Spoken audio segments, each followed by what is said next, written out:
अब मनुष्य को ईश्वर का स्वरूप क्यों माना? एक चीज तो आपको मालूम है, 5 तत्व से शरीर बना, आकाश, वायु, जल, अग्नि, पृथ्वी।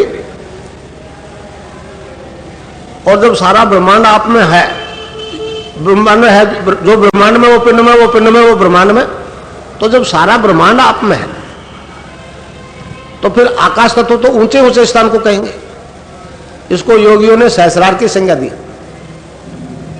योग की भाषा में आकाश की सूक्ष्म तन्मात्रा शब्द, हमारे संतों ने, ऋषियों ने उसको पकड़ा, उसका नाम रख दिया ओम। बाकी किसी धर्म ने नहीं पकड़ा।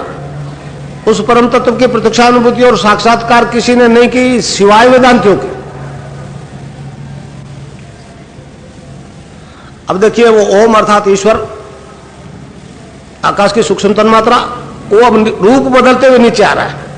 आकाश से वायु प्रकट होती है, उसकी सूक्ष्म तन्मात्रा स्पर्श। वायु से अग्नि प्रकट हुई, उसकी सूक्ष्म तन्मात्रा स्वरूप। अग्नि से जल प्रकट हुआ, उसकी सूक्ष्म तन्मात्रा स्वाद। और जल से पृथ्वी प्रकट हुई, उसकी सूक्ष्म तन्मात्रा गंध। इस प्रकार पृथ्वी में 5 तत्व है और पृथ्वी से हम सब पैदा हुए। इस तरह से वो परम तत्व ओम अर्थात ईश्वर रूप बदलते बदलते इस रूप में आके बैठ गया, इसलिए ईश्वर का स्वरूप माना है। अब इस प्रक्रिया को उल्ट दो, एक एक तत्व को जीतते हुए, ऊपर उठते हुए, ऊर्ध्वगमन करते हुए यहां अपने असली स्वरूप में क्यों नहीं बदल जाओ? साइंटिफिक बात है। एक प्रोसेस से इस रूप में आए, दूसरे प्रोसेस से असली फॉर्म में बदल जाओ। तो कुंडलिनी जागृत होकर ऊर्ध्वगमन करती हुई सहस्रार में पहुंचती है, उसी का नाम मोक्ष है। वो आपके असली फॉर्म में आपको बदला देगी। जिसका नाम जप रहे हो उसी के रूप में परिवर्तित हो जाओगे, तब तक मौत पीछा नहीं छोड़े। मोक्ष कोई काल्पनिक स्थिति नहीं है, एक वस्तु स्थिति है। क्रियात्मक बदलाव आता है। मैंने लाखों को एक करके बता दिया।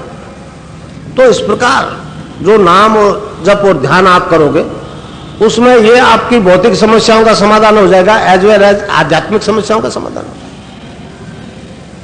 बाहर और अंदर का विकास दोनों एक साथ होंगे। यही एक आराधना ऐसी है जहां कुंडलिनी जागरण का सब्जेक्ट है, उसमें भोग और मोक्ष दोनों साथ चलते।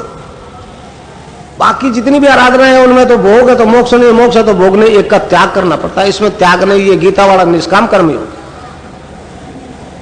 तो इस तरह से मैंने एक जानकारी दी आपको। ये तो बहुत विशाल दर्शन है, इसकी पूरी व्याख्या तो करना किसी के बस की बात नहीं है। तो मोटे मोटे सिद्धांत मैंने आपको बताए कि मनुष्य में ये परिवर्तन आराधना से आ सकता है।